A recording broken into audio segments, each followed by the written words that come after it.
warahmatullahi wabarakatuh.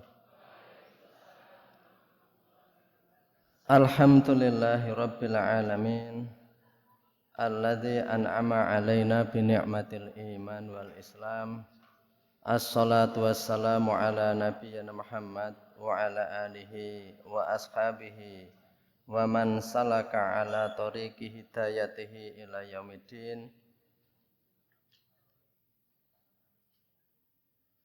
Amma ba'du fa ya ayyuhal muslimun wal muslimat rahimakumullah. Bapak Ibu para jamaah semuanya, mari kita awali dengan membaca ta'awudz dan basmalah bersama-sama.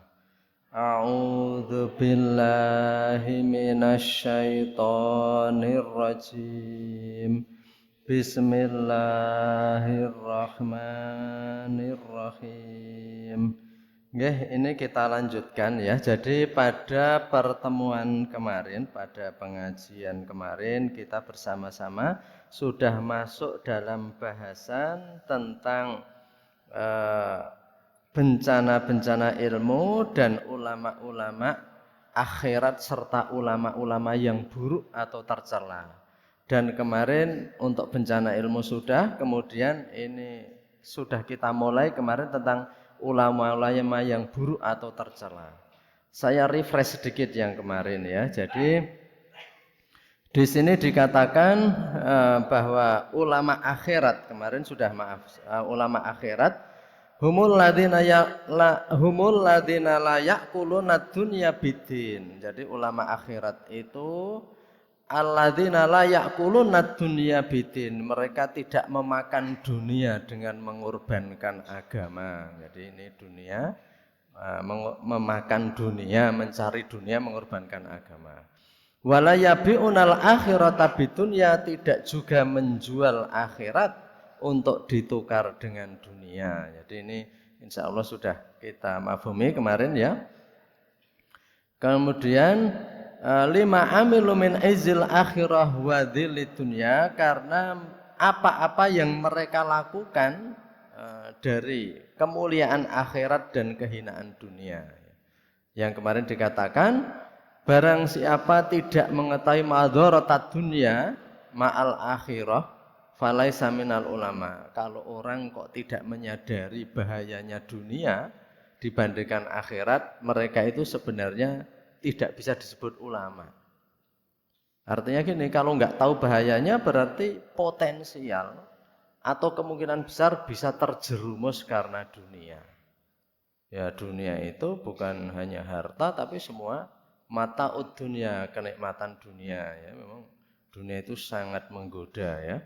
Falaisa minal ulama, maka bukan dari golongan ulama. Kemudian karena ini hanya untuk merefresh yang kemarin, waman alima dzalika, kalau mengetahui bahaya dunia dibandingkan akhirat, walam yakmal, dan tidak menerapkannya, jadi sudah tahu bahaya dunia tetapi kekancan dengan dunia itu tanpa batas. Kekancan dunia dengan tanpa batas apa? Apa yang bisa diambil, dinikmati, enggak tahu batas halal haram. Itu artinya enggak menerapkan, tahu bahayanya tapi tidak bersikap ya. Walam yakmal, jadi kalau tahu tapi tidak mengamalkan, bihi fahuwa asirus syaitan, mereka adalah tawanan setan. Faqad ahlakat husahwatuhu, dia telah dirusak oleh syahwatnya. Ini wa ghalabat alai syakwatuhu wa man iqtada bihi halaka. Wa kaifa yu'addu min hizbil ulama'i min hadhi darajatihi, bagaimana mungkin dia atau mereka itu yu'addu akan dibilang, diklasifikasikan, dihitung min hizbil ulama sebagai bagian dari golongan ulama apabila derajatnya begitu. Jadi itu bahayanya begitu. Artinya ya ini nanti alasannya juga ada kenapa sangat keras ya kitab ini memberi warning kepada ulama ya, terutama untuk yang menukar akhirat itu dengan dunia. Jadi ini karena penting ya, karena nanti akan dijelaskan. Wa qala fi munajati Dawud alaihissalam, itu kalau di dalam terjemahan itu ya, itu yang di halaman 1920 ya. Jadi 1920 ya. Wa qala fi munajati Dawud alaihissalam, dan Allah berkata dalam munajatnya, dalam munajat dengan Nabi Daud alaihissalatu wassalam. Jadi ini ada rujukannya juga. Jadi artinya ini kan kalau di dalam hadis itu kita ada hadis qudsi juga ya. Firman Allah tetapi itu dalam hadis. Nah, jadi firman Allah itu tapi dalam hadis, tidak dalam Al-Quran. Itu namanya hadis qudsi. Wa qala fi munajati Dawud alaihissalam, dan Allah berfirman di dalam munajat itu percakapan rahasia ya. Maka kalau dalam sholat malam itu munajat itu ya betul-betul dalam kesendirian kita berkeluh kesah kepada Allah. Kalau kita berdoa Rabbi zidni ilma warzuqni fahma itu belum munajat. Munajat itu ya kita menyendiri betul-betul, ya Allah, bagaimana saya agar keluar dari masalah ini. Engkaulah yang maha memberikan solusi. Engkau yang bisa menggeser hati manusia. Engkau yang bisa membolak-balikkan semua keadaan. Gitu ya. Jadi betul-betul merintih ya munajat. Jadi kembali ke tadi, dan Allah berfirman dalam munajat dengan Nabi Daud alaihissalatu wassalam, in adni ma asna'u bil alima idza athara syahwatu ala mahabbati an ukhrimahu ladhidu manajati ya Daud latas alna ani aliman qad askarat hudunya fayasudduka antoriki mahabbati. Jadi wahai Daud gitu ya, in adni ma asna'u bil alam idza athara syahwatu, tahukah kamu apa yang bil alimi ya, tahukah kamu wahai Daud apa yang akan asna'u bil alimi, apa yang akan saya perbuat dengan ulama, dengan orang yang alim. Idza athara syahwatahu ala mahabbati, apabila dia itu lebih mengutamakan hasrat nafsunya sendiri atas cinta kepadaku gitu ya, itu ku Allah gitu ya, alamahum. Hei Daud, kamu tahu nggak apa yang akan saya lakukan terhadap orang-orang alim, orang-orang pintar itu apabila mereka itu lebih ikut hawa nafsunya sendiri daripada mencintai diriku. An ukhrimahu ladhidu munajati ya. An ukhrimahu, akan saya haramkan orang alim itu dari rasa nikmat bermunajat denganku ya. Jadi bermunajat itu sebagaimana, kalau ini saya berikan kias kepada manusia ya. Kalau kita ada masalah, itu kita itu curhat kepada orang itu kan terkadang betah sekali. Nganti sing dicurhate guys obah-obah liar lunga. Wis ndelok-ndelok jam, tapi sing curhat itu ora krasa karena betapa beban dirinya terlalu berat. Hanya kamu yang bisa mendengarkan saya. Nah, jadi mana gitu ya. Itu curhatnya itu ora rampung-rampung karena dia merasa curhat saya itu diterima. Jadi manusia itu punya kebutuhan untuk didengarkan. Manusia itu punya karakter diri yang namanya karakter to be storyteller.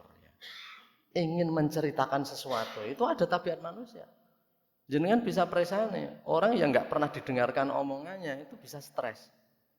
Angger lekas omong tinggal lunga, angger cerita tutup kupinge, rabu teng ngrungokke stres sendiri orang. Apalagi dulunya orang yang kalau bicara semua orang dengarkan, jadi atasan, jadi pemimpin, tiba-tiba nggak ada yang mau dengarkan. Dulu dengarkan karena anak buahnya, sekarang nggak ada urusan anak buah, pensiun dodene pensiun. Arjak cerita lunga, ajak cerita lunga. Maka sampai ada orang yang membayar orang hanya untuk nemani. Kowe tak bayar tukok tiket, ayo ngancani aku lunga. Karena sepanjang perjalanan biar ada yang diajak cerita. Itu ada sekarang. Orang-orang yang turah duit yang butuh teman ya. Butuh teman untuk diskusi karena tidak setiap orang itu ngajak omongan nyambung.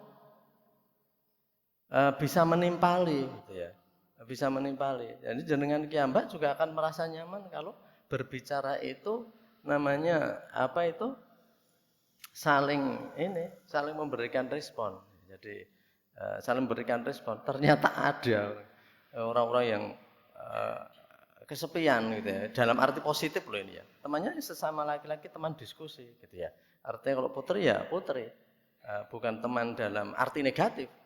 Itu kan jadi Mbak Preso ya. Jadi yang namanya post power syndrome itu ada. Jadi orang yang dulu apa-apa didengarkan kemudian nggak ada yang dengarkan. Dulu kalau mau bicara semua bawahnya langsung siap di depannya. Dan jawabannya nggak ada lain kecuali siap. Seperti di WA itu ya. Nanti berangkat jam sekian ya siap. Nah, jawabannya siap semua. Tiba-tiba sekarang bicara rada rungok. Kabeh domong dewe-dewe. Mumet dewe itu. Jadi ya itu the need to be storyteller. Jadi, orang itu punya kebutuhan untuk menjadi penutur cerita.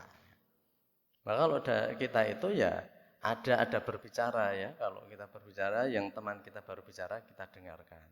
Jangan langsung semua dipotong. Malah kalau di zaman Nabi, latar fa'u aswatakum fawqa sauti Nabi. Kamu jangan sampai mengeraskan suaramu di atas suara Nabi. Nabi baru mulai bicara langsung yang satu bicara keras sekali. Itu tidak ada adab itu di hadapan Nabi, nggak boleh begitu itu. Nah, jadi itu ya. Nah, ini hal lain itu. Akan saya haramkan kenikmatan bermunajat denganku. Kalau ada orang alim yang mengikuti syahwatnya, maka an uhrimahu ladzidu munajati. Akan saya haramkan merasakan kenikmatan bermunajat dengan saya. Jadi kalau berdoa itu rasanya rabetah karena nggak ada kenikmatannya. Linggo sedidik guys rasanya wes klisian gitu ya. Karena nggak ada kenikmatan bermunajat. Padahal ketika orang lain nggak bisa menjadi tempat mengadu itu kan Allah yang menyediakan. Kamu mengadu kepada saya. Jadi bermunajat kepada Allah itu bisa lama karena semua keluh kesah kita tumpahkan kepada Allah. Ya Allah, Engkaulah yang maha kuasa atas segalanya, yang bisa merubah semuanya, yang bisa membolak-balikkan hati gitu ya. Nah, jadi itu kan seperti itu. Kita ngandani orang itu terkadang nggak bisa. Bahkan ada pepatah ya, dalam lautan bisa diduga, dalam hati siapa? Tahu. Kita akan nyetir hatinya orang itu nggak bisa, maka kita minta kepada Allah. Maka ada doanya, ya muqallibal qulub, ya musarrifal qulub. Wahai yang membolak-balikkan hati, wahai yang mengendalikan hati. Balikkanlah hati dia itu ya Allah. Orang kok setiap ketemu saya itu sinis gitu ya. Balikkan hatinya. Wah, tiba-tiba besok nyanak-nyanak gitu ya. Wah, munajat saya kepada Allah dijawab gitu ya. Aku ki ya ming sapa gitu kan, orang terkadang kok dia itu menerima saya itu dengan seperti itu. Ya Allah Maha Kuasa. Guru kok galak banget anggar mlebu kelas kabeh sedo wedi dongake gitu ya. Ya muqallibal qulub ben Pak Guru ki luluh atine nek ndelok aku njur mesake. Bijine murai gitu ya. Ya bukan gitu. Jadi seperti itu karena Allah yang mengendalikan itu bermunajat kepada Allah. Kalau orang itu munajat saja sudah enggak kerasan, itu oleh Allah dicabut rasa kenikmatan bermunajat. Ini yang dikritikan orang alim ya, orang berilmu. Orang biasa pripun Pak? Orang biasa juga bisa mengambil ilmu dari ini kok ya. Ulaika kita mas sebenarnya. Ya Dawud latas alunna ya. Anya aliman kot askarat hudunya fayasudduka antoriki mahabbati. Wahai Daud, kamu jangan tanya dari saya orang yang alim yang telah askarathu. Askarathu itu terpedaya ya, tapi muskir atau sukrun. Sukrun itu kalau bahasa Inggris menjadi sugar, sukrun ya. Sugar ya. Jadi itu juga ada ya. Jadi sesuatu yang memabukkan. Kullu muskirin haram itu dalam hadis tentang khamr, setiap yang memabukkan haram. Askara dari ada orang yang alim tapi telah dimabukkan ya. Oleh apa? Dunia. Kalau ada orang alim sudah dimabukkan dunia, fayasudduka antorikimun mahabbati, maka dia itu akan memalingkan kamu dari jalan-jalan menuju cinta kepada Allah. Jadi ini Mbak Bilih panjenengan kok berkali-kali mahabbatullah, cinta kepada Allah, karena bagi orang-orang yang ahli ibadah, kecintaan Allah itu adalah tingkat tertinggi. Beribadahnya itu bukan beribadah karena kewajiban lagi. Ini orang yang tingkatannya tinggi itu bukan karena kewajiban, tapi karena kecintaan kepada Allah. Jadi kalau seorang pegawai itu melakukan kegiatan hanya karena perintah, itu yang penting gugur kewajiban. Yang penting gugur kewajiban. Ya diperintahkan, ambilkan barang itu, ambilkan barang itu. Kembalikan barang ini, kembalikan. Tapi kalau orang berbuat bukan hanya kewajiban, tapi kecintaan, itu terkadang belum diperintah sudah dilakukan. Ya ini memang bukan kewajiban saya, tapi saya tahu bahwa Bapak itu nanti tidak senang kalau barang ini ditaruh di sini. Tidak diperintah saja dia lakukan. Itu orang yang berbuat karena mahabbati. Jadi seperti seseorang suami yang karena cinta kepada istrinya atau istri cinta kepada suaminya, itu bukan kewajibannya saja dilakukan. Kenapa suami itu rajin sekali gitu ya, nyetrikakan pakaian istrinya dan sebagainya. Itu karena saking cintanya kepada istrinya. Itu bukan kewajibannya mestinya. Bukan kewajibannya. Jadi semua orang-orang hebat di dunia kebanyakan bekerja bukan karena kewajiban, tapi bekerja karena cinta dan komitmen. Ya Pak. Ya Pak. Kalau orang itu misalnya ya, seorang tukang bersih-bersih, kalau dia hanya kewajiban saja ya, tukang bersih-bersih itu, dia sekedar nyapu ya disapu. Panjenengan juga sering preso toh, orang melakukan kegiatan karena sekedar gugur kewajiban. Itu hanya sekedar seperti itu. Tapi kalau karena kecintaannya, itu ada tukang bersih-bersih itu yang membersihkan sampai betul-betul, ya, kata orang sampai kinclong, sampai mengkilap. Karena apa?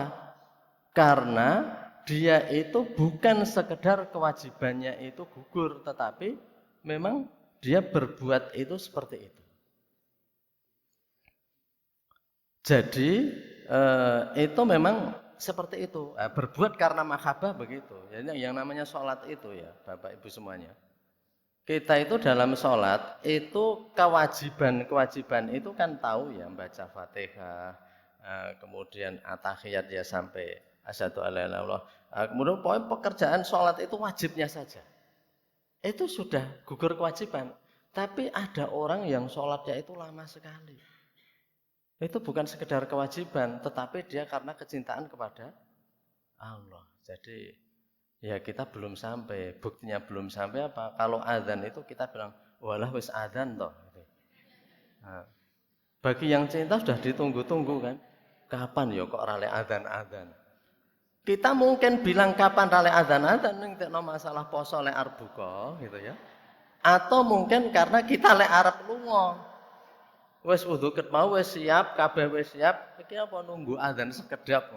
Iku kok rale adzan nek ngono kuwi. Ning dalam kondisi biasa kita malah kok andang adzan gitu ya. Karena tadi bukan karena mahabbah. Terus awake dhewe kabeh iso kaya pedagang nek ibadah kabeh ngitung ganjaran. Fatil ka ibadatu tujar, kata Imam Ali bin Abi Thalib, kalau kamu ibadah ngitung-ngitung ganjaran terus, itu kamu itu ibadah model pedagang. Ngene ganjaranku piro ya? Ngene ganjaranku piro? Orang cinta enggak ngitung itu. Garwa jenengan niku jenengan sukake dit petan, kabeh dite tak keke. Aku dijatah wae bengsine. Jenengan wedi ro bojone? Ya wedi. Bukan karena kasih sayang ning istri ya, barisan ikatan suami takut istri ya. Tapi kembali ke tadi ya, artinya ada orang yang seperti itu karena saking cintanya dan istrinya juga begitu gitu ya. Istrinya juga begitu bahwa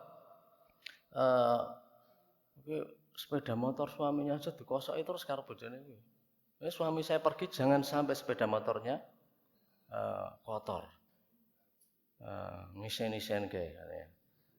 Bukan hanya makanan yang saya siapkan, tapi sepeda motor pun begitu. Nah, ini jarang banget nih. Jarang banget.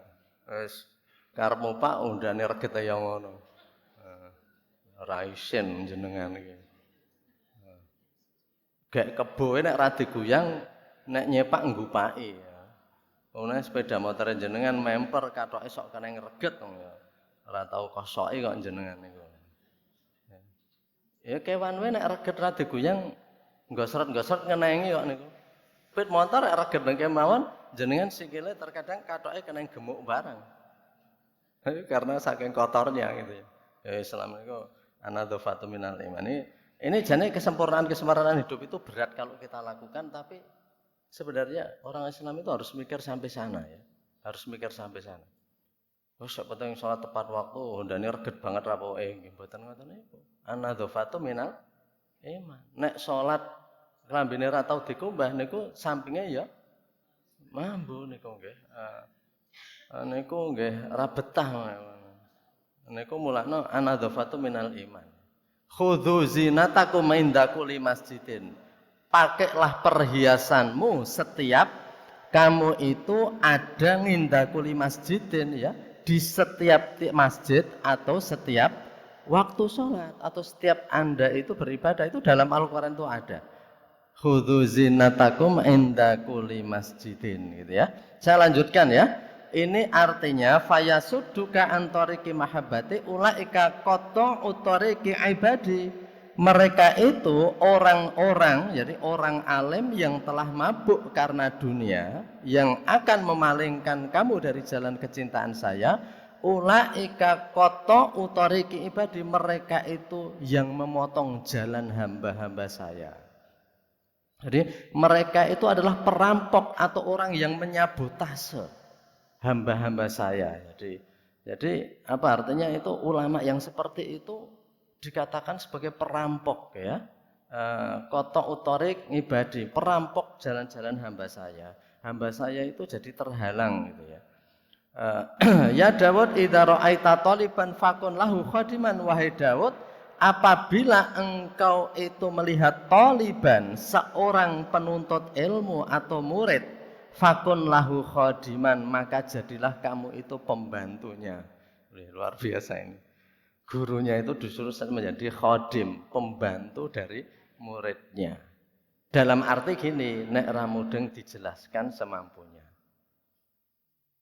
Karena ada orang yang seperti yang aku jelaskan mudeng ramudeng urusanmu.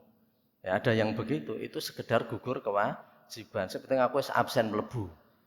Enggak, tapi ada yang guru itu betul-betul menjelaskan sampai muridnya itu paham. Kalau enggak paham di sini jamnya habis, keluar ketemu saya. Enggak apa-apa. Itu berdasar karena kecintaan profesi dan komitmen tadi, gitu ya. Kembali ke tadi ya. Fakun khadiman, jadilah kamu pelayannya. Jadi ini sulit ya ini. Karena kebanyakan siswa itu juga mangkel ke terkadang gitu ya. Sehingga seluah tak jelas kira mudeng ya. Nah, jadi kun lahu khadiman, jadilah kamu itu khadim ya. Jadi ya Daud man roda ilayya hariban katabtuhu jahbadan wa man katabtuhu jahbadan lam u'adzibuhu binari abadan ya. Barang siapa mengembalikan orang yang melenceng dari jalanku, akan saya catat sebagai orang yang jahbadan ya. Ini perbuatan mulia ya, perbuatan mati syahid, perbuatan mulia ya. Maka seperti orang yang perbuatan syahid gitu ya. Jadi kalau orang yang mengembalikan orang yang lari ya, hariban itu kan lari, orang yang melenceng dari jalan Allah seperti itu, maka akan tidak diazab. Jadi begitu ya, ini munajatnya Allah kepada Nabi Daud alaihissalam. Kemudian ini wa kadzalika qalal Hasan. Hasan itu siapa? Saya itu mencari kitab terbitan yang lain gitu ya. Di sini ada penjelasan tentang Hasan itu siapa gitu ya. Itu karena itu ada ulama-ulama besar gitu ya. Jadi wa qala Hasan gitu ya. Mana ya? Wa kadzalika qala Hasan huwa Al Hasan bin Yasar Al Bisri Abu Sa'id Maula Zaid bin Thabit ya. Nah, jadi ini Maula Zaid bin Thabit itu bisa dikatakan Maula biasanya untuk menyebut budak gitu ya. Tapi di sini disebut kibarut tabi'in, pembesar tabi'in. Tabi'in itu setelah sahabat. Jadi zaman Nabi namanya sahabat. Sahabat itu siapa? Orang yang hidup sezaman dengan Nabi dan pernah ketemu Nabi. Jadi kita nggak sembarangan mengatakan orang itu sebagai sahabat Nabi, tidak. Sahabat itu orang hidup di zaman Nabi dan dia pernah ketemu Nabi. Apa ada orang hidup di zaman Nabi tidak pernah ketemu Nabi? Ada. Ada. Orang yang hidup sezaman dengan Nabi tapi tidak pernah ketemu Nabi, itu contohnya adalah siapa itu? Raja Ethiopia itu. Jadi Raja Najasyi. Raja Najasyi. Jadi dia masuk Islam tidak pernah ketemu Nabi sampai meninggalnya. Ya karena Ethiopia itu jauh sekali. Hari ini jadi Ethiopia dan Eritrea. Itu jaraknya dari Madinah itu banyak Ethiopia itu Afrika ya. Jadi perjalanan jauh. Yakni itu masuk Islamnya kenapa? Karena ada orang yang hijrah ke Ethiopia, ke Habasyah, Habsi atau nama lainnya Abyssinia gitu ya. Zaman dulu, tapi sekarang namanya Ethiopia. Itu Raja Najasyi itu masuk Islam.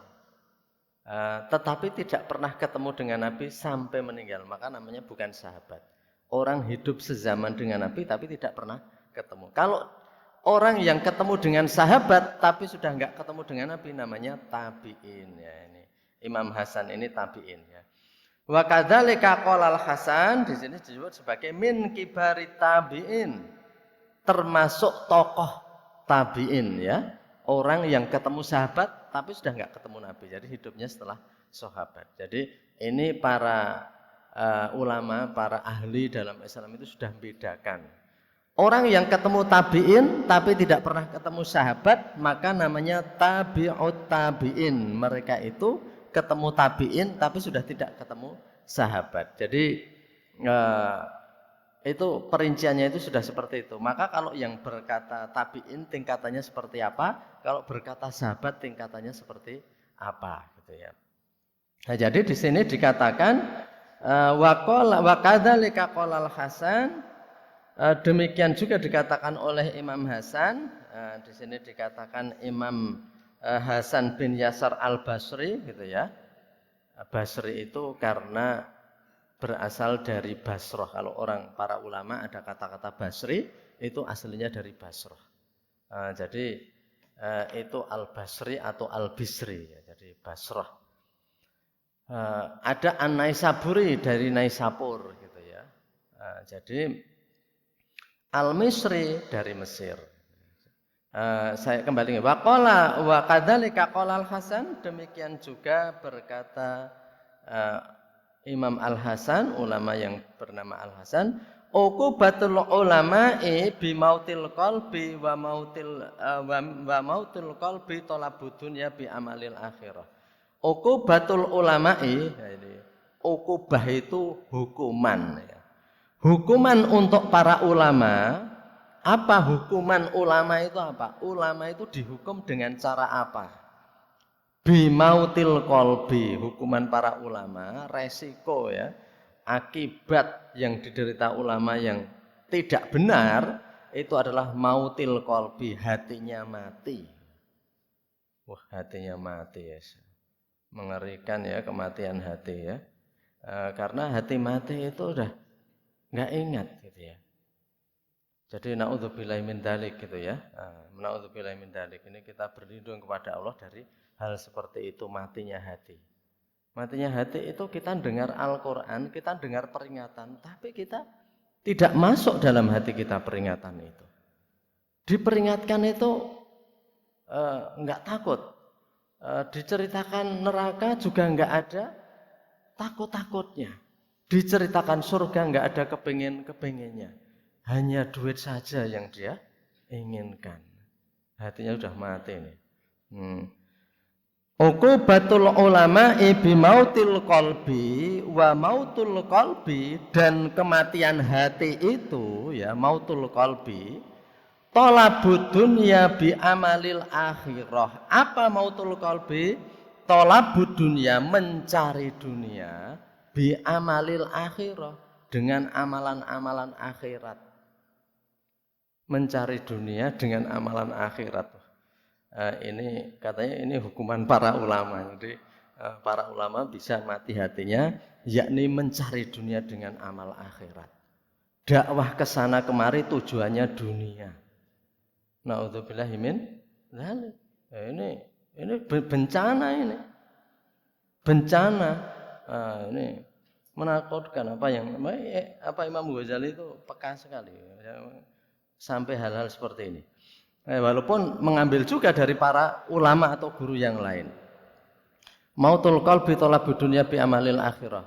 Mungkin pertanyaannya, apa kita itu enggak boleh cari dunia? Loh, diperintahkan cari dunia itu.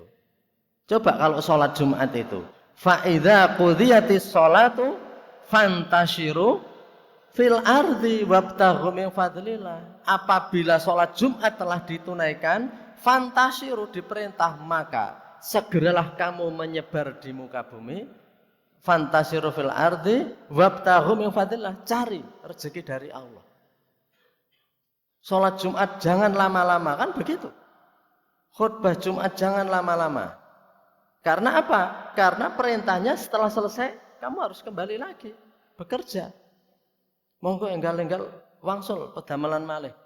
Sehingga biasanya kan diperintahkan kan khutbah yang itu malah lebih singkat daripada sholat.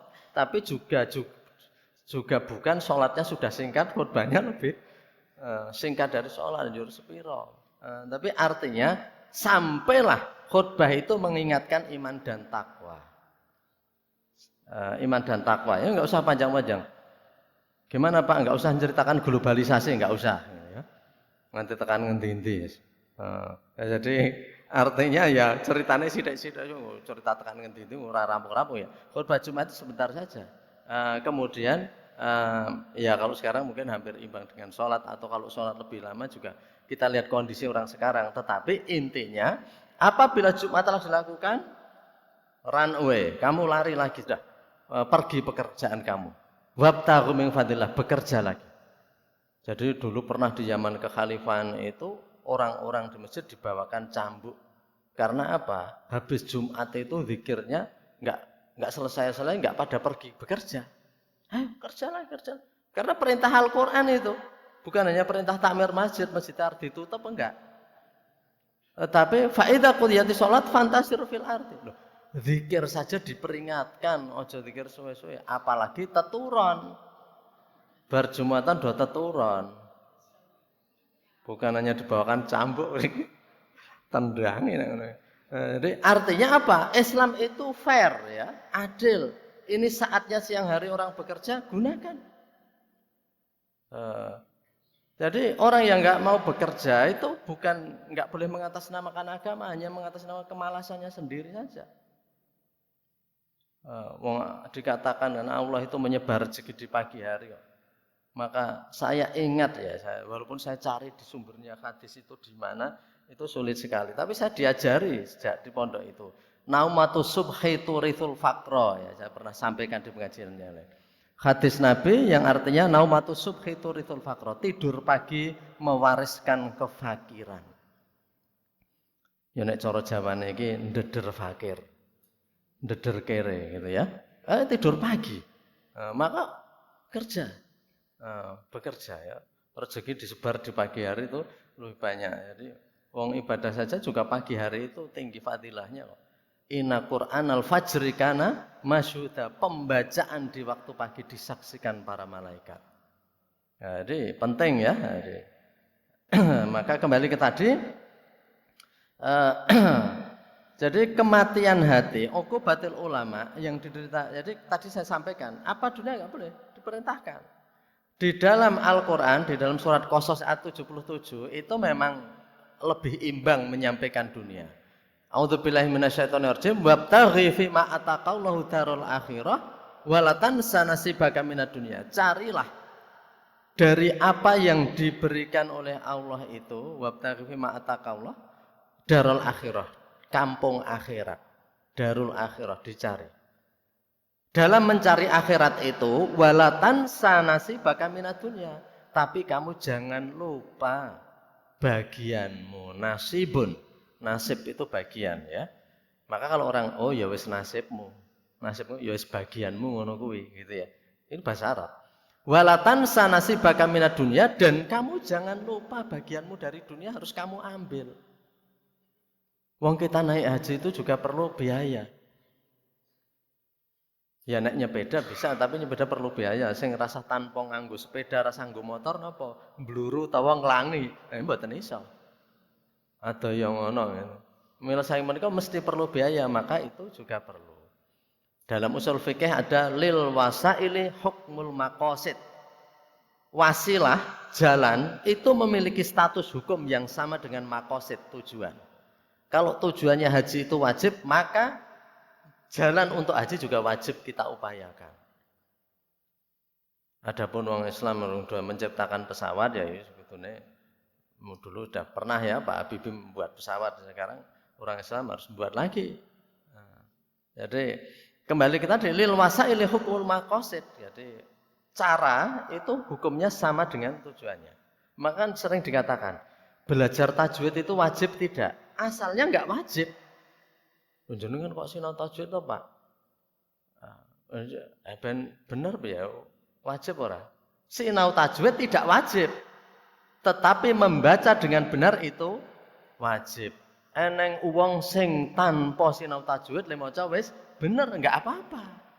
Po enten po Pak ngoten niku, mbok menawa ngoten nggih. Mbok menawa po ilmu laduni mengimpi langsung dipraktekke kok iso. Eneng orang ngoten niku nggih eneng nang donya enten mawon ngoten niku. Enten mawon niku ilmu jenenge ilmu laduni. Ilmu laduni niku napa? Ilmu, jadi laduni ini sebenarnya yang mengatakan miladuni dari sisiku. Allah memberi ilmu dari sisi Allah langsung, mboten liwat Pak Guru, mboten liwat buku, mboten liwat TV, ra liwat YouTube. Meng ilmu niki sak klebat nang akale niku muncul.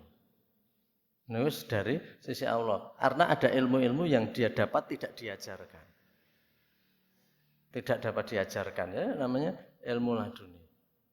Jadi jenengan pamane eneng masalah angel banget ngoten nggih. Masalah ra ketemu njur keturun, teng jero turun jenengan kok ngimpi. Niki lak eneng Mas Samawan iki bengkel ngono. Dandane Honda ra dadi-dadi umpamane ngoten nggih. Njur keturun kok nanggon ngimpi niku dituntun. Kae ngene-ngene njur dipraktekke kok saged. Niku dari sisi Allah itu. Iso lho jenengan goleki tiyang ra ketemu niku njur tenggen ngimpi enten. Ini hanya orang-orang yang tingkatannya sudah cukup. Awake dhewe karepe ngoten niku ning ra entuk-entuk ngoten niku. Karepe mboten karepe ngoten niku ning mboten niku dari sisi Allah. Allah bisa saja memberi itu.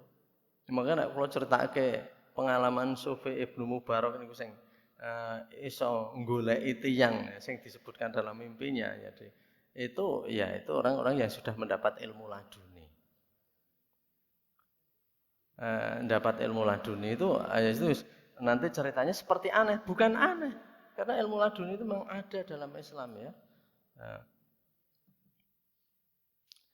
Saya lanjutkan. Jadi mautul qalbi thalabud dunya bi amalil akhir. Jadi boleh dunia itu, tetapi tadi kan dikatakan carilah wabtaghi fima ataqallahu darul akhirah walatan sanasibaka minad dunya. Kamu jangan lupa bagianmu dari dunia. Yang enggak boleh itu yang kemudian karena dunia kemudian akhirat itu dilupakan.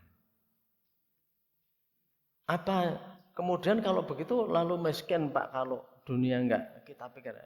Tidak. Dunia itu tetap ada kan?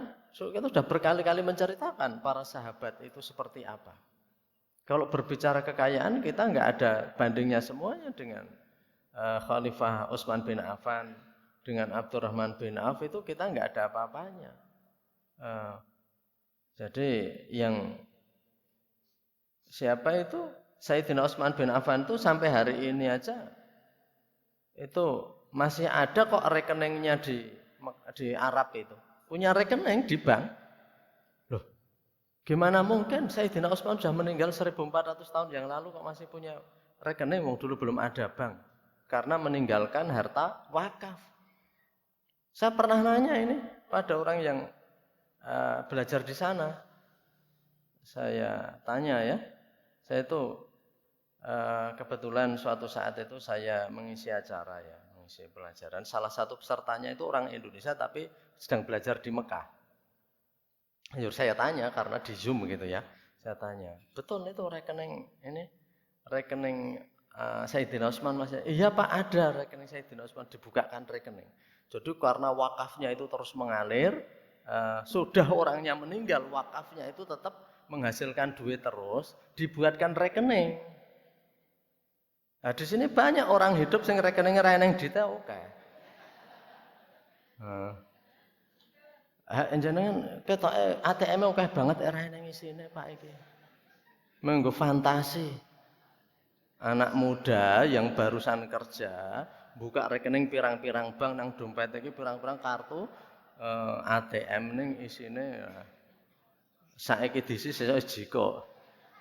Jadi ini orangnya udah hidup orang rekening rekening sini. Ini Sayyidina Utsman ini sudah meninggal 1400 tahun yang lalu rekeningnya kebak duit. Itu wakaf. Wakaf itu orangnya meninggal hasilnya terus. Makanya pahalanya nggak putus-putus. Nggak putus-putus. Ini orang Aceh Bapak Ibu, saya ceritakan. Orang Aceh itu yang naik haji di sana kan pada dikasih duit coba. Nanti ketika di Mekah, orang-orang jamaah haji Aceh dikasih duit. Biasanya 4 juta, 4,5 juta, ya sekitar itu per orang. Haji dari mana-mana kasih? Enggak dikasih. Kenapa? Karena orang Aceh dulu ada yang namanya Syekh Buga Al-Habsyi. Syekh Buga Al-Habsyi ini konglomerat orang kaya yang beli rumah di samping Ka'bah zaman dulu. Zaman Londo ini, zaman Londo. Nah, jadi zaman Londo itu dia beli rumah samping dekat Ka'bah, gunanya apa? Untuk nginap orang Aceh yang naik haji atau orang Aceh yang belajar. Nah, saya nanyakan ini tuh saya sampai pergi ke Aceh. Ya karena penelitian wakaf ya. Jadi saya itu sampai ke Aceh, ke pemerintahnya Aceh juga nanya-nanya tentang wakaf itu. Jadi punya wakaf di sana dan kemudian wakaf itu kan tergusur karena pelebaran Masjidil Haram. Jadi pelebaran Masjidil Haram itu sejak dulu konsepnya sudah ganti untung, bukan ganti rugi. Nah Indonesia kan saploke saiki ya neng jalan tol ini neng ganti untung ya, ora ganti rugi sehingga wong do kepengen keterjang jalan tol. Karena saya ganti untung ora ganti rugi. Nah, di sana itu ganti untung sehingga tanah Baitul As ini ya, rumah yang di Wakawan ini tergusur karena duitnya banyak dibelikan tanah yang lebih luas dekat Masjidil Haram tapi sudah agak jauh. Nah, digusur lagi karena pelebaran lagi, dapat duit lagi, kemudian dibelikan lagi. Kemudian saya tanya, kebetulan di Jakarta itu saya ketemu dengan ulama besar dari Aceh ya yang itu saya nanya, gimana Baitul As sekarang ya? Beliau diceritakan, saya ketemu diundang MUI gitu ya, DSN Dewan Syariah Nasional itu ketemu beliau tak tanyakan, ini saya malah ditunjukkan di Google Map. Ini Pak, Baitul As sekarang ada 2 hotel, lokasinya di Mekah. Jadi Baitul As itu karena pelebaran diberikan 2 hotel di sana. Dan diberikan 2 hotel itu mendatangkan hasil terus. Hasilnya itu dibagikan ke jamaah haji Aceh. Nah, maka haji yang lain nggak diberi. Itu pernah mau diminta pemerintah Indonesia, wakaf itu. Itu sama pemerintah Arab nggak boleh. Nggak boleh. Karena apa? Wakafnya ini ketika Aceh ini, ketika RI belum berdiri. Wakafnya itu zaman kerajaan. Ini untuk orang Aceh. Jadi nggak diserahkan sama pemerintah Arab untuk pemerintah Indonesia. Karena ini Aceh ini dulu Indonesia belum ada ketika wakaf. Usah kerajaan zaman Aceh dulu. Nah, itu wakaf. Syekh Buga Al-Habsyi zaman dulu mewakafkan itu sampai sekarang jadi 2 hotel dan setiap jamaah haji sak hebat-hebatnya awake dhewe hormat kaji ra bakal nyangoni tekan 2 juta 3 juta kejaba sedulure lho ya. Neng ini orang Aceh sama Syekh Buga Al-Habsyi seakan-akan gitu sangoni kabeh. Pero jamaah haji Aceh saiki 500 bagi ini kabeh. 4 juta. Seakan-akan begitu karena wakafnya Syekh Buga Al-Habsyi tadi Baitul As tadi sudah jadi hotel. Itu dasarnya wakaf ya. Dasarnya wakaf. Jadi kembali ke tadi ya, itu orang-orang kaya yang bisa memberi seperti itu. Wakafnya di Mekah kok ya. Main-main loh itu. Wakaf di Mekah. Maka bagus kalau kita bercita-cita selama hidup itu harus ada yang kita wakafkan. Biar itu berjalan terus. Itu pensiun yang betul-betul pensiun itu seperti itu. Ibarat nang akhirat gerek nompo gitu ya. Milih terus gitu. Tentunya dengan nadir yang jujur, yang itu dimanfaatkan terus gitu ya. Luar biasa itu. Itu saya sebutkan contoh-contoh itu dalam Islam itu ada seperti itu ya. Jadi hangku anake ya insyaallah iso golek pangan dhewe. Sapa obah mamah, sapa obat ngliwat. Nah, seperti itu. Itu penting kita semuanya ya. Biar kita hidup itu kita juga menyelamatkan diri kita sendiri. Karena di akhirat nanti urusannya sendiri-sendiri. Nah, jadi kita urusan sendiri-sendiri. Panggil. Hei Abdullah, hei hambane Gusti Allah. Apa andalanmu? Ibaratnya kan ngoten niku. Duh Gusti Allah kula gadah andalan. Sebutke dhewe-dhewe andalane dhewe-dhewe ngoten. Mila saking menika niki penting. Jadi orang yang pintar itu juga yang mikir akhirat. Al-kayisu orang yang cerdas mandana nafsahu wa amila lima ba'dal maut. Orang yang cerdas adalah orang yang bisa mengendalikan diri dan berbuat untuk kepentingan setelah mati. Karena setelah mati itu hidup yang panjang sekali. Nggih pegatan niki nggih. Jadi kematian hati. Jadi artinya kembali ke tadi. Jadi kesimpulannya bahwa dunia harus kita cari karena kita itu memang butuh sarana dunia. Tapi yang diingatkan dengan keras ini para ulama agar kalian jangan menjual agama untuk dunia. Kalau itu dilakukan, wes mati hatine gitu ya. Mautul qalbi. Mautul qalbi. Jadi ini keras sekali Imam Ghazali. Ini yang harus selalu diingatkan. Kelebihan ulama, kehebatan ulama iya, tapi Imam Ghazali juga memberikan warning, reminder, peringatan agar orang-orang yang berilmu itu seperti kita semuanya juga diingatkan. Jangan kemudian niku kagem para ulama, enggak, kita semuanya juga diingatkan. Jangan sampai hati kita itu mati karena kita beribadah, kita apa-apa itu pikirannya kadonyan kabeh. Tidak ya, kita berpikir akhirat. Investasi jangka panjang itu investasi orang-orang pinter. Sebagai penutup, banyak perusahaan-perusahaan besar seperti termasuk kereta cepat ya, bus itu lesah berapa tahun, puluh tahun investornya kayak nanti akan pulih gitu ya, enggak sehari 2 hari itu. Mungkin banyak diantara kita mati, mungkin investor itu belum sah gitu ya. Jadi kembali ke tadi, tapi itu seperti itulah investasi jangka panjang itu. Seperti itu, wallahu a'lam gitu ya. Jadi banyak orang-orang punya perusahaan, punya enggak langsung badhe, itu mungkin nunggu bertahun-tahun baru kemudian menerima. Jadi investasi jangka panjang itu adalah pekerjaan orang-orang yang cerdas, pekerjaan orang-orang yang pintar, seperti hadis Nabi, al-kayisu man dana nafsahu wa amila lima ba'dal maut. Yang namanya orang bijaksana adalah orang-orang yang mengendalikan diri dan berbuat untuk kepentingan setelah mati. Demikian, ada khilaf, mohon maaf. Mari kita akhiri dengan doa kifarat majelis. Subhanaka Allahumma bihamdika asyhadu an la ilaha illa anta astaghfiruka wa atubu ilaih.